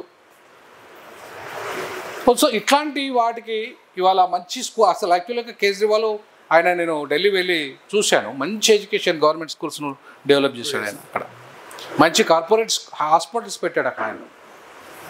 కానీ ఆయన ఇవాళ ఏదో లిక్కర్ స్కామ్లు ఇరికిచ్చో అది వచ్చో ఇది వచ్చో మొత్తానికి అట్లాంటి గవర్నమెంట్ లేకుండా చేసింది. అంటే నేను ఏమంటున్నానంటే మిత్రులారా, ఇవాళ ఏ గవర్నమెంట్ అయినా కూడా బడ్జెట్ కేటాయించకపోతే, నిధులు కేటాయించకపోతే అవి నిర్వీర్యం అయిపోతాయి. నేను 20 ఏళ్ళు ఉస్మానియాలో పనిచేసినాక నాకు ఇప్పుడు 5 ఏళ్ళు పెంచారు. అంతకుముందే 7 ఏళ్ళ ముందే నేను వాలంటీర్ రిటైర్మెంట్ తీసుకున్నా సామాజిక తెలంగాణ కోసం. సో ఇవాళ దాదాపు 3 లక్షల జీతం వదులుకున్నాను నేను. ఇవాళ 7 ఏళ్ళ సర్వీస్ ఉండే, అప్పుడు మళ్ళీ ఇప్పుడు 5 ఏళ్ళు పెంచిండు, 65 ఏళ్ళు చేసిండు.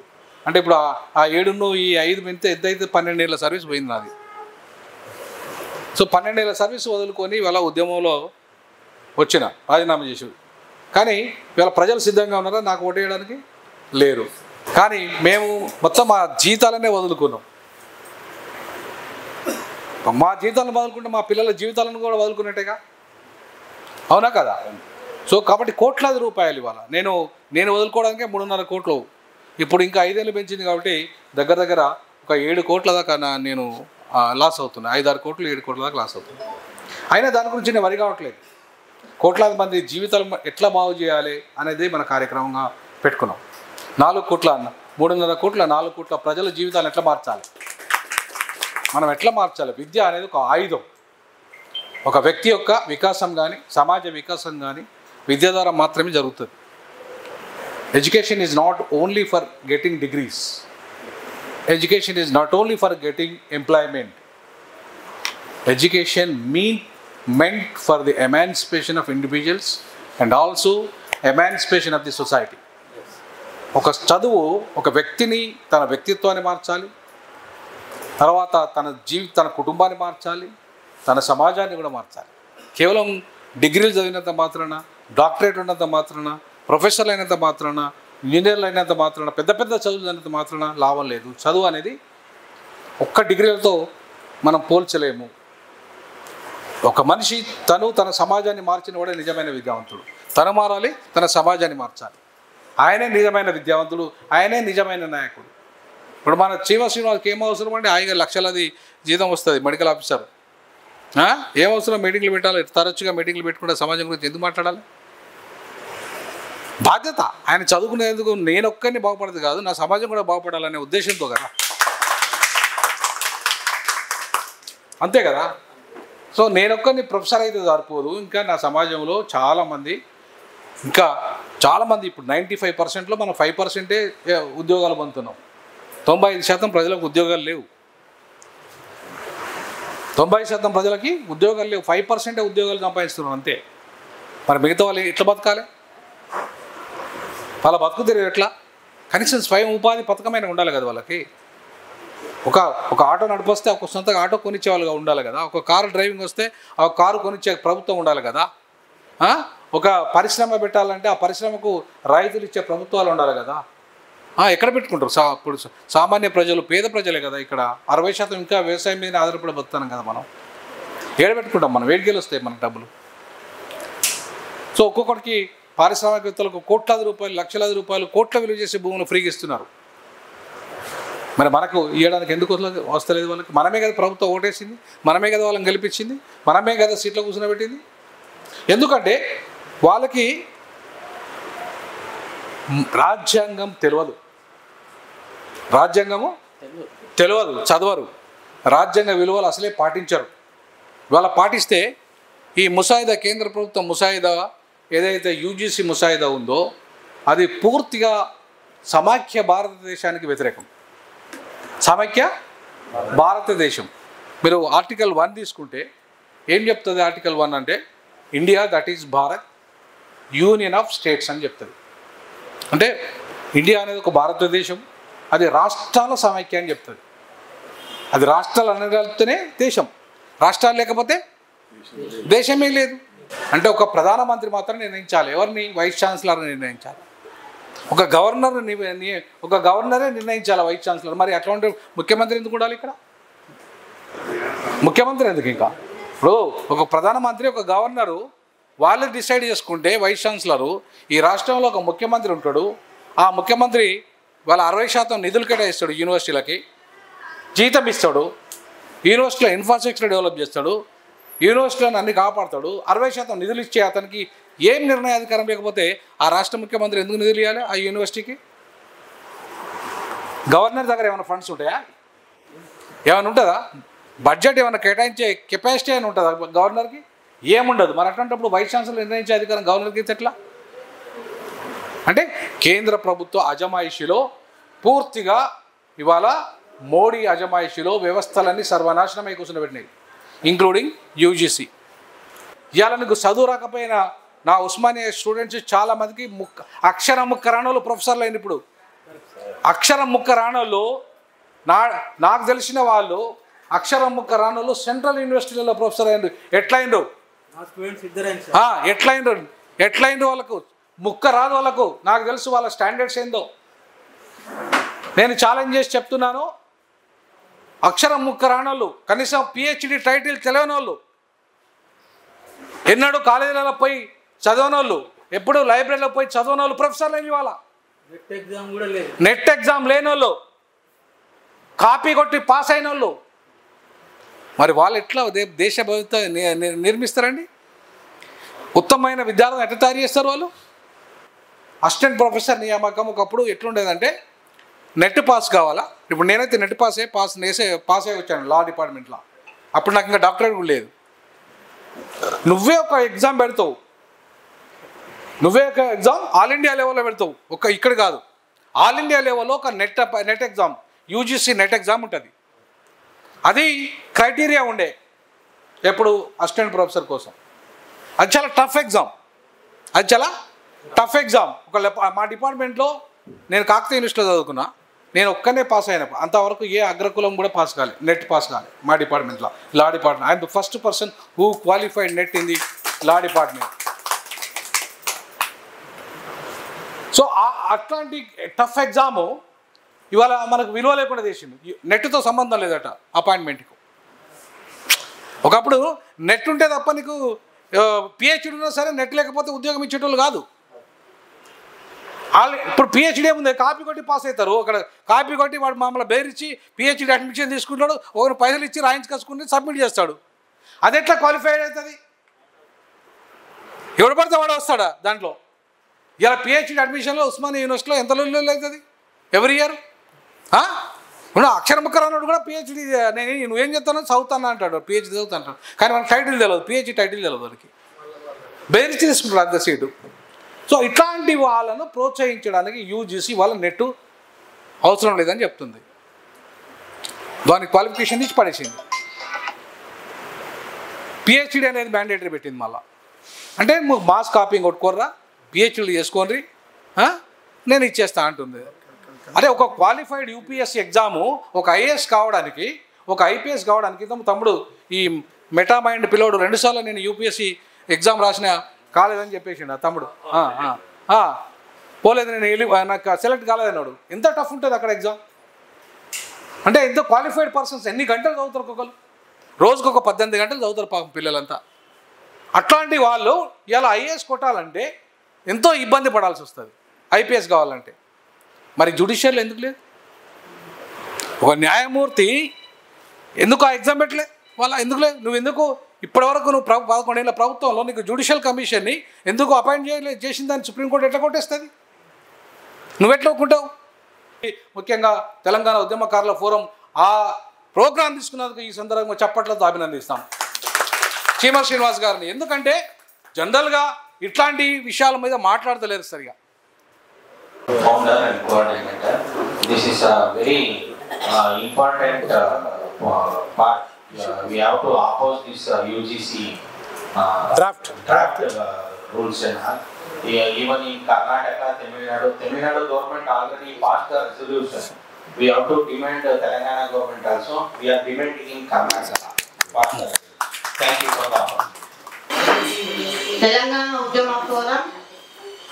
మేము ఏ జన్మలో పుణ్యం చేసుకున్నామో మాకు అండగా నిలబడి మరి 4 కోట్ల జనాభా ఉన్న తెలంగాణ రాష్ట్రానికి సేవ చేయడానికి ముందుకు వచ్చినందుకు నేను మరి ఒక్కసారి ధన్యవాదాలతో శిరస్సు వంచి నమస్కారాంజలి తెలియపరుచుకుంటున్నాను. అంటే యూజీసీలో స్పష్టత వచ్చింది మనకు. అంటే గవర్నర్ అపాయింట్ చేస్తారు, అంతకుముందేమో రాష్ట్ర ప్రభుత్వం ఉండే, కానీ ఇక అట్లనే ప్రైవేట్ యూనివర్సిటీ చాలా వస్తున్నాయి. ముఖ్యంగా మన గవర్నమెంట్లో యూనివర్సిటీస్ ఉన్నాయి, ఉస్మానియా కానీ ఇప్పుడు ప్రతి జిల్లాలో యూనివర్సిటీలు ఉన్నాయి. ప్రభుత్వాలకు వ్యతిరేకంగా పోవటం లేదు, మనం ఇప్పుడు ప్రభుత్వాల గురించి కూడా ఇక్కడ మాట్లాడుకోవడం లేదు. మన గావాళ్ళే ప్రజలకు సంబంధించి మనం చాలా చక్కటి అంటే ఒక లక్ష్యంతోనే ముందుకు వెళ్తున్నాం. ఎవరితోనో గొడవపడాలనో ఏదో మళ్ళా ఉద్యమం అనో అట్లా కాదు. ఇది మనం ఏంటంటే మళ్ళీ రకరకాల ప్రయత్నాలు అంటూ చేయాలి. ఒత్తిడి పెంచడం అనేది చేయాలి. ఒత్తిడి పెంచడం ఎంత చేయాలనో మనోళ్ళని ఏకం చేసేది అంత ఎక్కువ చేయాలి. అంటే ఈ నాలెడ్జ్ ఇప్పుడు మనం అనుకుంటాం, మొన్న కూడా మాట్లాడినప్పుడు ఇప్పుడు కూడా మాట్లాడడం జరిగింది.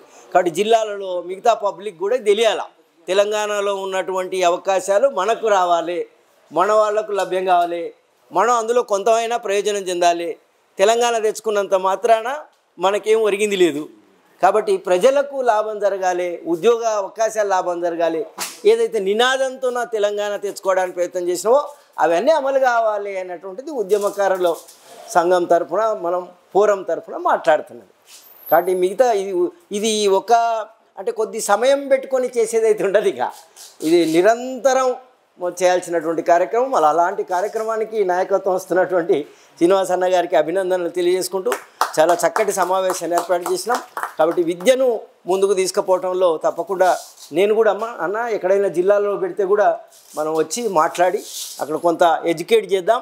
ప్రధానంగా నేను 3 విషయాలు మీకు ఒక 2 నిమిషాల్లో వివరిస్తాను. విద్యా విభాగం ఆధ్వర్యంలో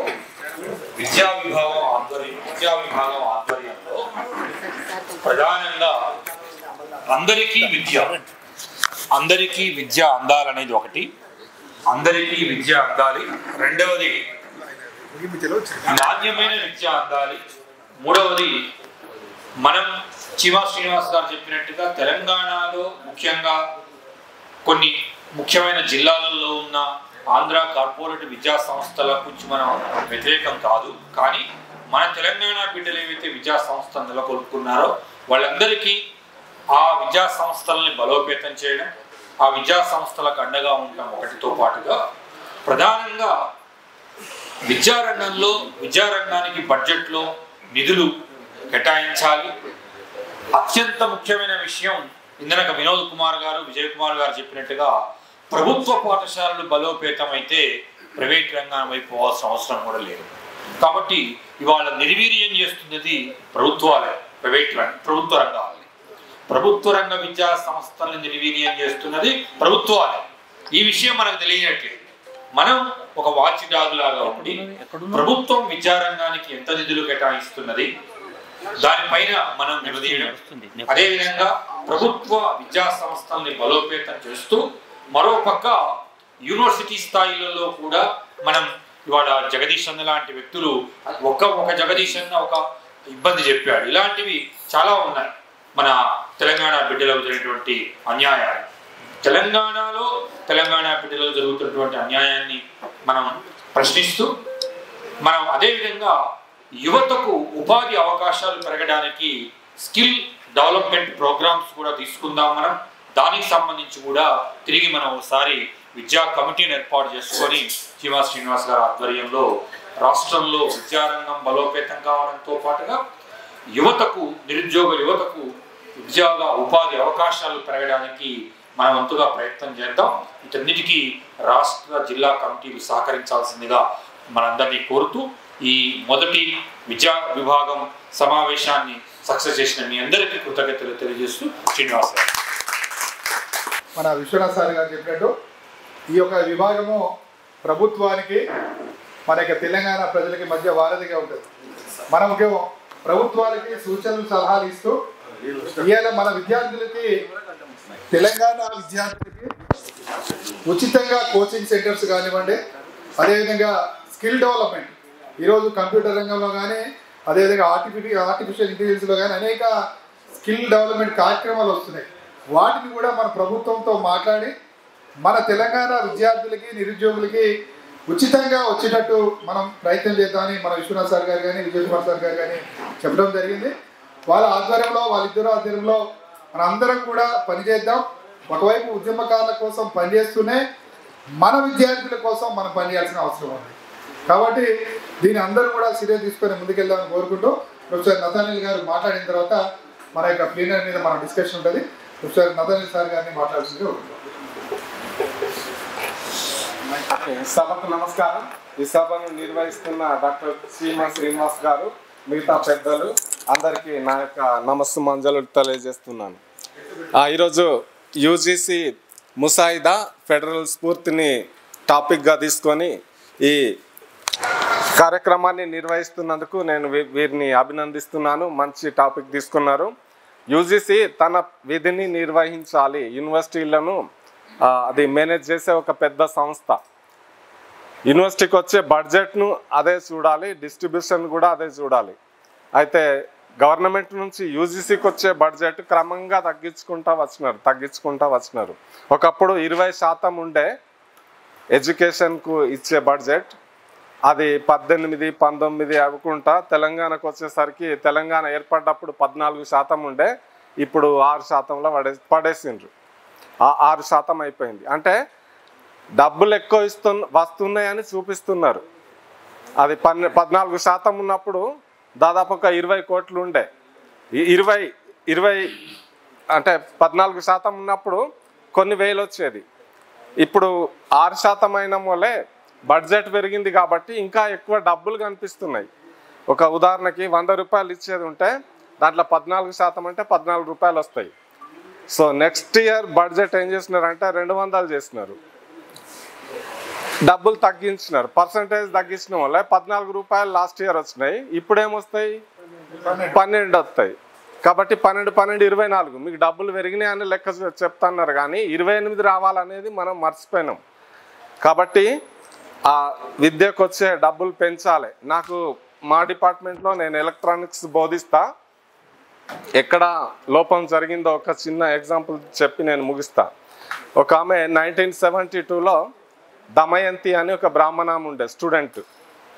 ఆ హార్మోనియం ఉంటుంది కదా, ఇట్లా చేతోని అనుకుంటా కీస్ కదిలియాలి హార్మోనియం. సో ఇప్పుడు ఏమైనాయి అంటే అన్ని ఎలక్ట్రానిక్స్ ఇన్స్ట్రుమెంట్స్ వచ్చినాయి. సో ఆమె ఒక ఫార్ములా ఉండే F=1/T అని. టైం పీరియడ్కు ఒక ప్రోగ్రామ్ రాసేది ఉంటే అది ఫ్రీక్వెన్సీలో చేంజ్ వస్తుంది. ఆ ఫ్రీక్వెన్సీ ఎలక్ట్రానిక్స్ డివైజ్లల్లో ప్లే చేయవచ్చు అని ఆమె నిరూపించింది. సో ఆమెకు ఏమైందంటే అప్పటి కంప్యూటర్లు కూడా రాలేదు. చిన్న ఐసీలల్లో మ్యూజిక్ రావడం ఆరంభమైంది. అది ప్రపంచానికే ఒక కొత్త వింత. ఆమెకి ఏం ప్రైజ్ ఇవ్వలే, ఆమెను మెచ్చుకోలే, ఆమె చేసిన పనికి ఎవరేం ప్రోత్సాహం అందించలేదు. సరే అది తీసుకున్నారు కొన్ని కంపెనీలలో, అమెరికాలో కంపెనీ పెట్టుకున్నారు. దాని మీద పెద్ద బిజినెస్ జరిగింది. ప్రతి మ్యూజిక్ కంప్యూటర్లలో ప్లే అవుతూ ఉంది, రికార్డ్ అవుతూ ఉంది. అంతకుముందు ప్లే కావాలంటే పెద్ద పెద్ద ప్యానల్స్ పెట్టి, రౌండ్ కార్డ్స్ పెట్టి, డిస్కులు పెట్టి ప్లే చేసేది. అదంతా పోయింది. మార్కెట్ మీద పెద్ద లాస్ అయింది. కానీ ఈమె నాలెడ్జ్ మన హైదరాబాద్ ఆమె చేసింది. కాకపోతే ఆమె ఆర్థిక పరిస్థితులు తట్టుకోలేక ఆమె సూసైడ్ చేసుకున్నది, చనిపోయింది. సో ఆ నాలెడ్జ్ని అయితే అందరికి ఇచ్చింది. మేము కూడా ప్రాక్టికల్ చేసినాం. కంప్యూటర్లు వచ్చినాక అదంతా జరుగుతూ ఉంది. ఇప్పుడు మన విద్యా వ్యవస్థ పటిష్టంగా ఉంది. ఇక్కడ ఆరోగ్య పరిస్థితి, ఇక్కడ భౌగోళిక పరిస్థితి, వాతావరణ పరిస్థితి నివాస యోగ్యానికి అనుకూలమైనవి. ఇక్కడ జనరేషన్ ఇంటలెక్చువల్గా చాలా ఫిట్గా ఉన్నారు. కానీ ప్రభుత్వం నుంచి, యూజీసీ నుంచి కానీ, యూనివర్సిటీ నుంచి కానీ సరి అయిన ప్రోత్సాహకాలు లేక వేరే దగ్గరకు పోయి జాబులు చేస్తూ ఉన్నారు. మన దగ్గర కాంట్రాక్టు లెక్చరర్స్ ప్రొఫెసర్స్ ఉంటారు, పార్ట్ టైం లెక్చరర్స్ ప్రొఫెసర్స్ ఉంటారు, పర్మనెంట్ వాళ్ళు చాలా తక్కువ. మా యూనివర్సిటీలో 1245 మంది ఉండాలి, కానీ ఇప్పుడు 337 మంది ఉన్నారు. అంటే 1/4 ఉన్నారు. దాంతోనే అట్లనే నడిపిస్తూ ఉన్నారు. అన్ని యూనివర్సిటీలది అదే పరిస్థితి. 14 ఏళ్ళ నుంచి ప్రొఫెసర్ పోస్టులు నింపుతలేరు. యూనివర్సిటీ యూజీసీ రెండు పటిష్టం అయ్యేది ఉంటేనే ఇక్కడ విద్యా వ్యవస్థ పటిష్టంగా ఉంటుంది. విద్యా వ్యవస్థ పటిష్టంగా ఉంటేనే అన్ని డిపార్ట్మెంట్లు బాగుంటాయి. అది ఇంజనీరింగ్ కానివ్వండి, మెడికల్ కానివ్వండి, ఇంకా హెల్త్ది ఏదైనా కానివ్వండి, ట్రాన్స్పోర్ట్ అయినా కానివ్వండి. ఒక ఎడ్యుకేషన్ మంచిగా ఉండేది ఉంటే అన్ని రంగాలలో అభివృద్ధి సాధించవచ్చు. కాబట్టి ఇంత మంచి ప్రోగ్రాం తీసుకున్నారు, దీని మీద మాట్లాడడానికి నాకు కూడా అవకాశం ఇచ్చినారు. సో యూనివర్సిటీని బలోపేతం చేయాలంటే గవర్నమెంట్ నుంచే మనం డబ్బులు తీసుకోవాలి, యూజెస్కి పెట్టాలి. అట్లా అయినప్పుడే మన విద్యా వ్యవస్థ బాగుంటుంది. విద్యా వ్యవస్థ బాగుంటేనే సైంటిస్టులు తయారవుతారు. ఇప్పుడు ఒక ఎగ్జాంపుల్ చెప్పి నేను ముగిస్తా. ఒక ఆయన ఏం చేస్తున్నాడంటే అంగూర పండ్లు ఉంటాయి కదా, అవి విత్తనాలు ఉండేది. నేను చిన్నగా ఉన్నప్పుడు విత్తనాలు ఉండేది, తినేది. సో గామా కిరణాలను విత్తనాలు తీసుకొచ్చి వాటి మీదకి గామా కిరణాలు పంపిన వల్లే దాంట్లో ఉన్న రీప్రొడక్టివ్ సెల్స్ చనిపోయినాయి. వాటిని తీసుకుపోయి కాకతీయ యూనివర్సిటీలో నాటినారు. సో నాటిన వల్ల విత్తనాలు లేని ద్రాక్ష పండ్లు వచ్చినాయి, అంగూర పండ్లు వచ్చినాయి. సో విత్తనాలు లేకుండా ఆయన అవి తయారు చేస్తున్నాడు. దాన్ని ఫుడ్ డిపార్ట్మెంట్కి పంపిస్తున్నారు. వాళ్ళు టెస్ట్ చేసి దీంట్లో పాయిజన్ కాంటెంట్ ఏం లేదు, ఇది తినొచ్చు అని చెప్పినారు. సో అదొకటి అయిపోయింది. తర్వాత టమాటాలలో ఇంకొక ఆయన చేస్తున్నాడు, సీడ్లెస్ టమాటోస్, సీడ్లెస్ బ్రింజాల్స్, ఇట్లా రకరకాలుగా అన్నీ తయారు చేస్తున్నారు. అదే ఫార్ములా అదే తీసుకొని వర్క్ చేస్తున్నారు. కానీ తగిన ప్రోత్సాహం లేక అది కూడా వెనుకబడింది. ఇంకొక ఎగ్జాంపుల్ చెప్తా నేను. ఎండోసల్ఫాన్ అని ఒక మందు ఉండే, పత్తి మందుకు పురుగు తగిలితే అది పురుగును చంపడానికి వాడే మందు. ఎక్కువ పురుగై ఆయనకు రైతుకు నష్టం వచ్చి ఎండోసల్ఫాన్ మందు దాగి ఆత్మహత్య చేసుకున్నాడని ఒక 15 ఏళ్ళ కింద రోజుకొకరు చచ్చిపోయేది. ఇట్లా పత్తి పంట నష్టం వచ్చి ఆయన చనిపోయాడు. సో వరంగల్ నుంచి ఒక ఆయన ఏం చేస్తున్నాడంటే ఆ విత్తనాలను తీసుకొని ఈ పురుగు మందుతోనే దానికి ట్రీట్మెంట్ ఇచ్చిండు. విత్తనానికే బీటీ సీడ్స్ తయారు చేస్తున్నాడు. వరంగల్లోనే తయారైంది, ప్రపంచంలో ఎక్కడ కాదు, వరంగల్లోనే తయారైంది బీటీ సీడ్స్. సో ఏమైందంటే విత్తనంకే పాయిజన్ ఇచ్చిండు. ఆ విత్తనం పాయిజన్తోనే పెరుగుతూ ఉంది, చెట్టు అవుతుంది. ఆ తర్వాత ఏదన్నా పురుగు వచ్చి ఆ చెట్టును తింటే ఆ పురుగే చచ్చిపోతుంది, కానీ చెట్టుకి ఏం కాదు. తయారు చేస్తున్నారు బీటీ సీడ్స్, మన వరంగల్ వాళ్ళు తయారు చేస్తున్నారు. ప్రపంచం అంతటా కొనుగోలు అవుతున్నాయి. పత్తి పంటకు ఇప్పుడు ఎండోసల్ఫాన్ కొడతలేరు, నష్టం వస్తలేదు, మంచి లాభాలు వస్తున్నాయి. సో పరిశోధన మన దగ్గర జరగాలి, ఏదైనా మన దగ్గర ఉండాలి. సాఫ్ట్వేర్ కంపెనీలన్నీ మన నాలెడ్జ్తో అమెరికాలో నడుస్తున్నాయి. ఒకసారి సాఫ్ట్వేర్ ఇంజనీర్స్ అందరూ వెనక్కి రండి హైదరాబాద్కు అనేది ఉంటే, ఒక తెలంగాణ సాఫ్ట్వేర్ ఇంజనీర్స్ హైదరాబాద్కు వచ్చేది ఉంటే అమెరికా మొత్తం కుప్పగూలిపోతుంది. సో అంత నాలెడ్జ్ మనది అక్కడ ఉపయోగపడుతుంది. ఇక్కడ మనోళ్ళు ఇంకా లేబర్స్గానే ఉంటున్నారు. విద్యారంగంలో ఇట్లాంటి మార్పులు తీసుకురావాలి. మనోళ్ళు అక్కడ పోయి కూలీగా పనిచేస్తే వాళ్ళు ఉండొద్దని బయటకు పంపుతున్నాడు ట్రంప్. ఇప్పుడు అక్కడ మా దేశంలో ఉండద్దు, మా వాళ్ళకి కూలి దొరుకుతలేదని పంపిస్తున్నారు. కానీ మనోళ్ళు ఆఫీసర్గా పనిచేస్తున్నారు, వాళ్ళని పంపుతలేడు. ఒకవేళ వాళ్ళని పంపేది ఉంటే అమెరికా కొలాప్స్ అయిపోతుంది. ఇదే కాదు, ప్రపంచంలో అన్ని దేశాలలో మనోళ్ళు ఉన్నారు, మహా మేధావులు మనోళ్ళు ఉన్నారు. సరైన ప్రోత్సాహం గవర్నమెంట్ ఇవ్వాలి, యూజీసీని బలోపేతం చేయాలని నేను కోరుకుంటున్నాను. ఈ అవకాశం ఇచ్చిన మీకు అందరికీ ధన్యవాదాలు. శ్రీనివాస్ గారికి కూడా ధన్యవాదాలు. Thank you.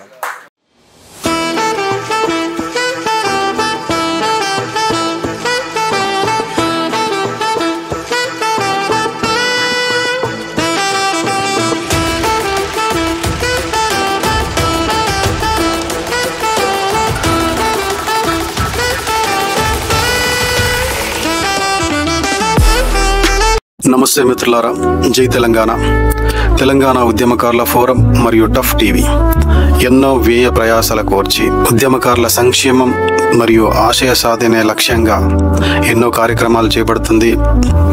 ఈ కార్యక్రమంలో భాగంగా ఎన్నో వీడియోలను మేము టఫ్ టీవీలో అప్లోడ్ చేస్తున్నాము. దయచేసి మీ అందరినీ కోరేది ఏంటంటే, వీడియో చూసిన వెంటనే ఒక 10 మందికి షేర్ చేయండి. అలాగే సబ్స్క్రైబ్ మీరు చేసుకోండి, వారితో చేయించండి. తద్వారా మేము ఇంకా మంచి కార్యక్రమాలు చేస్తూ విజయవంతంగా ముందుకు సాగుతాం. జై తెలంగాణ. Thank you.